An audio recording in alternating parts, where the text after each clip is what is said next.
Hi, I'm Daniel Lucas, and welcome to Book 101 Review. Book 101 is all about the books that I read for the last 40 years, and today I have my special guest. She's a certified grief coach, speaker, writer, and healer. No other than Miss Angela Clement. Hello.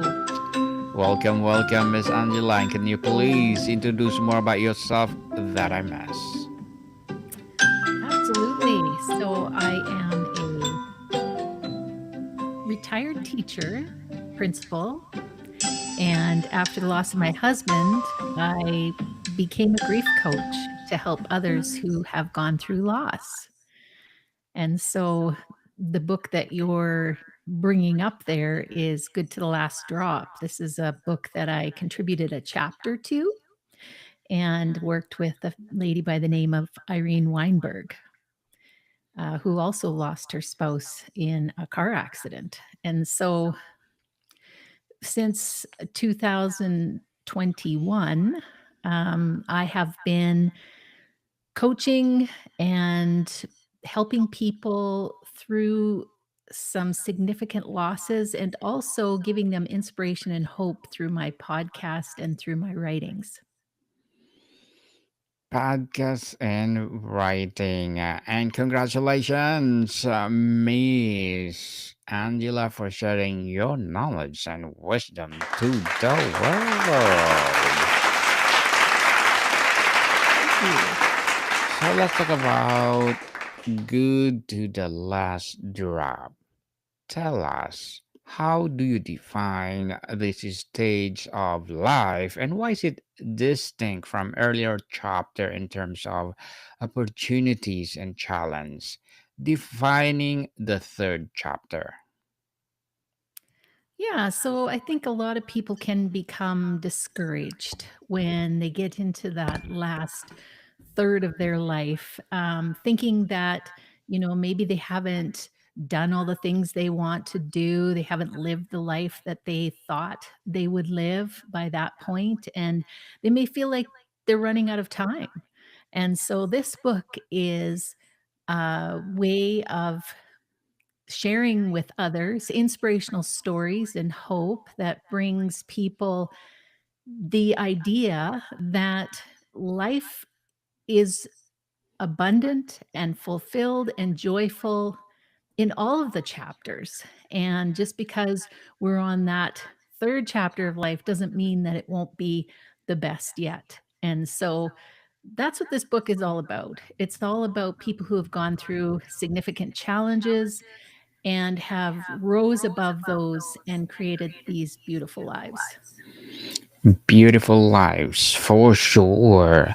What societal myth about aging does your book aim to dismantle, and how they hold people back from thriving in their later years? Well, I think by that third of your life, you've gone through a lot of change and often a lot of loss.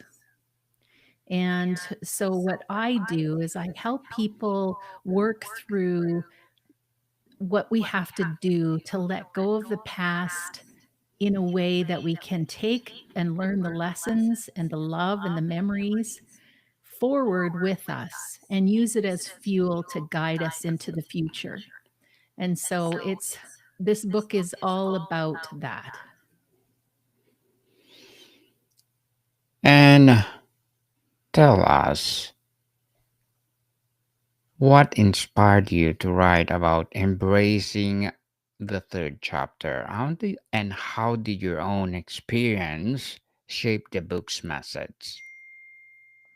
Well, I was invited to write this chapter because um, Irene and I had a similar experience with loss.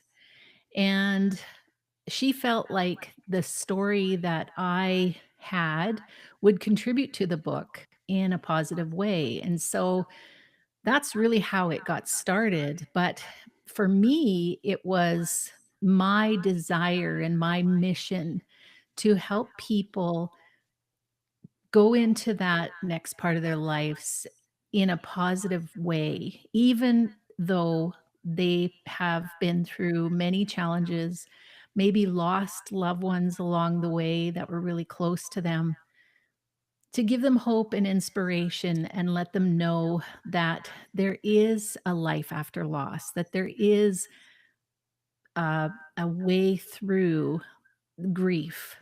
And so, yeah, that's why I did it. And congratulations, Miss Thank you. Angela.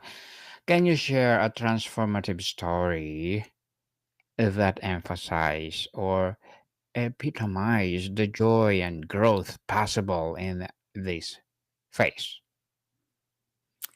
Yeah, well, I mean, there's many stories, um, but I will share my own a little bit so that people kind of understand where I'm coming from. Um, when I lost my husband in 2021, it felt like the rug had been pulled out from underneath of me because we as a culture don't talk about grief. We don't talk about loss. And so often what happens is friends and family will support you to a point. They will bring you food. They will help you with the ceremony or the funeral or the celebration of life. And then after a certain amount of time, they get busy with their own lives.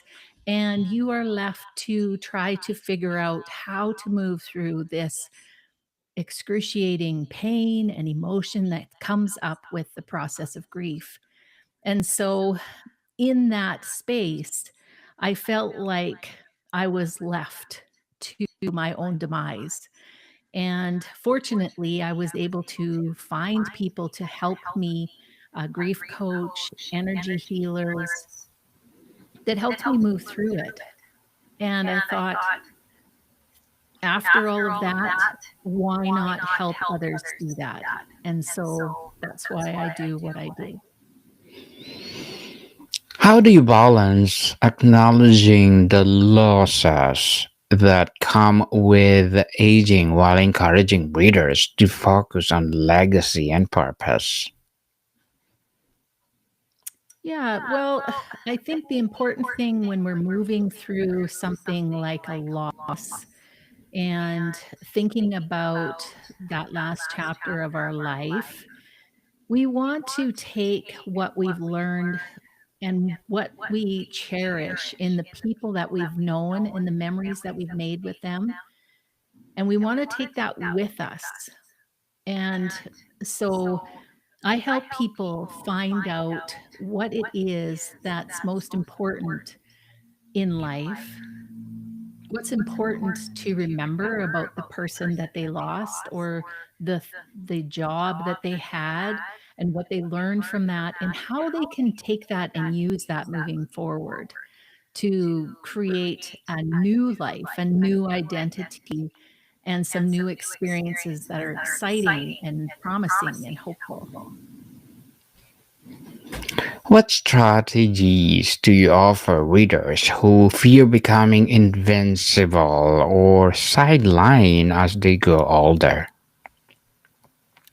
Yeah, well, often we go through a lot of emotion moving through this stage of life. And so I offer energy healing as a way to help with that. And also practical techniques through Donna Edie's energy medicine and other modalities that I've studied. I help people with their physical pain or emotional pain, and also through guidance, spiritual guidance, as well as just life coaching. Miss Angela, how can relationships with family, friends, or new communities evolve to enrich this chapter of life? I think people can relate to the stories in this book in some way. They're going to find one in there that really speaks to them, that gives them a message that they too have a way of moving through challenges and living their best life. And so, yeah, it's just creating a community that is able to support each other and understand each other through our own stories. Miss Angela, what role does addressing regrets or unfulfilled dreams play in making the third chapter meaningful? Well, for sure, we have to address anything that we are feeling, like you say, regret about, shame about, guilt about, because those things tend to create strong emotion. And if we are holding that back and not expressing it in some way, it actually can become unhealthy. And so I help people with that as well. Help them move through the emotions that they are feeling and help them change their thoughts and perceptions so that they can live a healthier life. Miss Angela, how do you reconcile the physical realities of aging with the book's emphasis on living vibrantly? Say that again. How do you reconcile a physical realities of aging with the book's emphasis on living vibrantly? Yeah, well, the physical part is something that we've learned to expect with aging, that our bodies are going to um, get older and just naturally start to not work as well. And it's a belief system that we've all had. We've been told that's the way things are, and that we are going to get older and things are going to hurt. And that, in a way, is um, not a good way of looking at it. I believe that everyone can live a fulfilling life and that the physical components of our bodies do not have to be something that can hold us back from that. Joy and fulfillment come within. It's not your outer circumstances that bring you joy and fulfillment. And so it's really looking at those physical aspects, doing what we can about those. And then it's really about mindset. Yes, totally agree with you, Miss Angela. It's all about mindset, people. For those worried about financial stability in later life, how can they reframe their mindset to focus on abundance beyond money? Yeah, well, that's another aspect as well that we really have to look at in a positive way.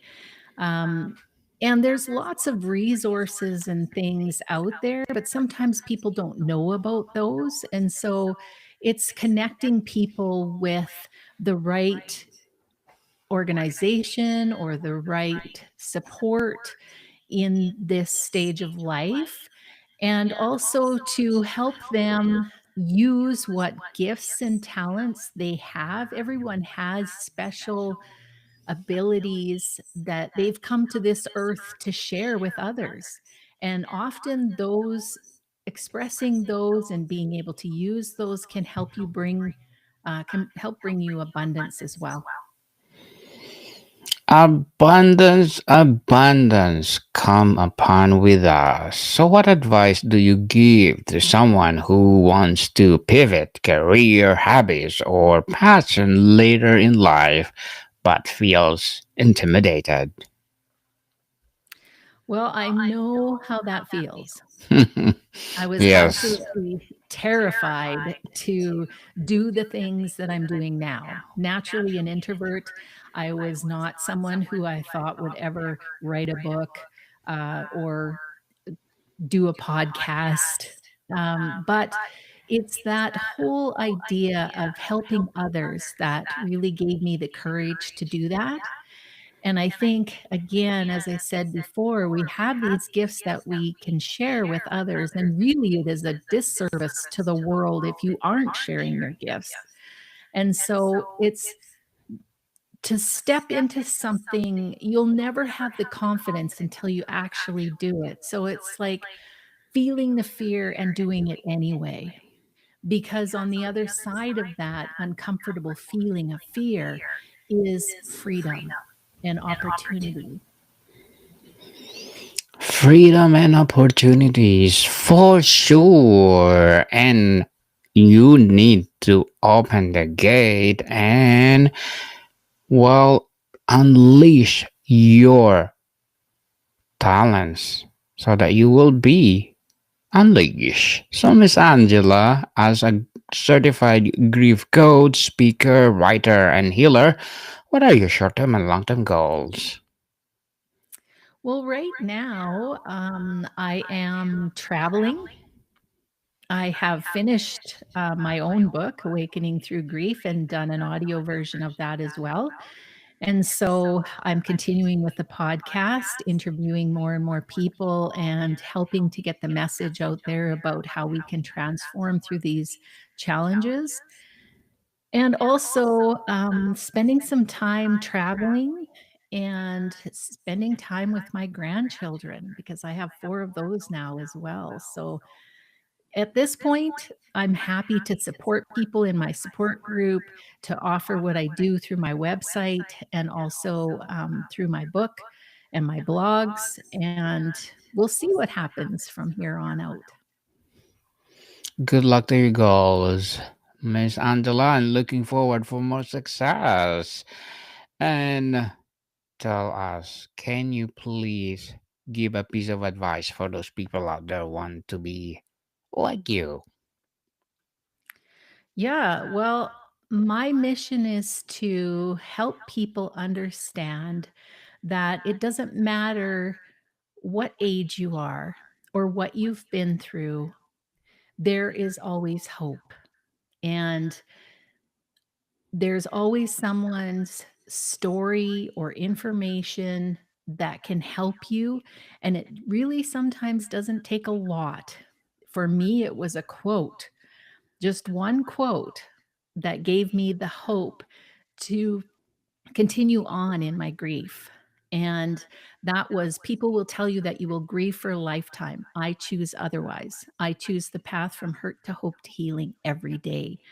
And that one simple quote gave me the courage to step into my grief, to reach out to get support from others, and to really embrace who I am and what I am for this world. And I think everyone has that ability. And so it's just, you need to keep searching. Don't give up. Find the person that inspires you, that gives you hope, and seek out whatever goals and dreams you have. Thank you for that advice, Miss Angela. Truly, truly empowering. And can you please recommend a book or books that influence your journey? Oh, absolutely. Um, right now, Let Them is a big book by Mel Robbins. Yes. Lots of people are reading that one and finding a lot from it, and so I have been looking at that one as well. Yes, the Let Them Theory. Highly recommended.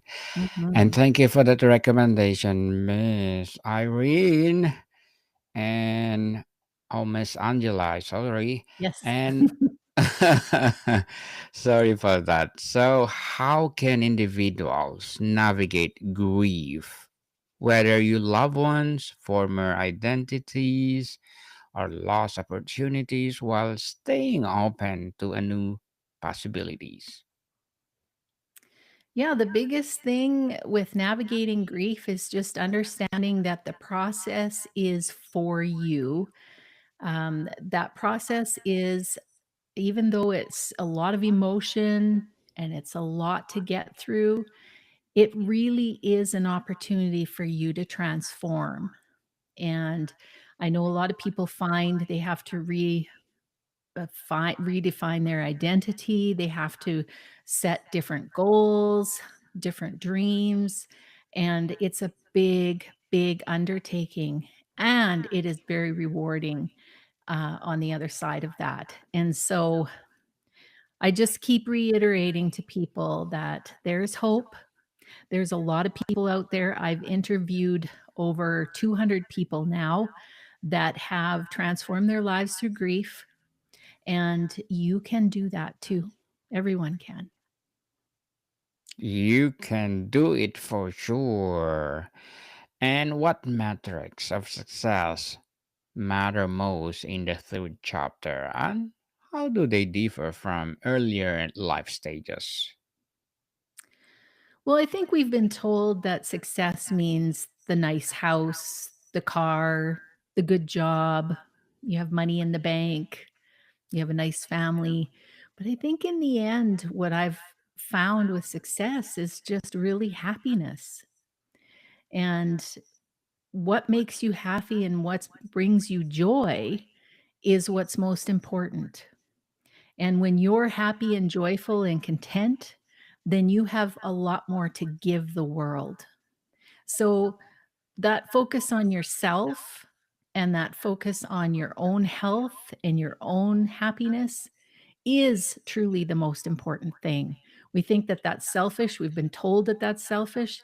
But absolutely, if you look at it this way, if you aren't happy and you aren't content and you aren't healthy, you can't possibly give yourself fully to the people around you that you love. And so that truly is the most important thing. Most important for sure. And how can those balancing caregiving roles for parents, partners, or grandchildren avoid losing themselves in the process? Yeah, it's all about staying in the present moment, especially when you're doing caregiving and you're going through something as challenging as that. I know in that 10 months that I was looking after Blaine and he was going through chemotherapy, and, the fear was there about him passing.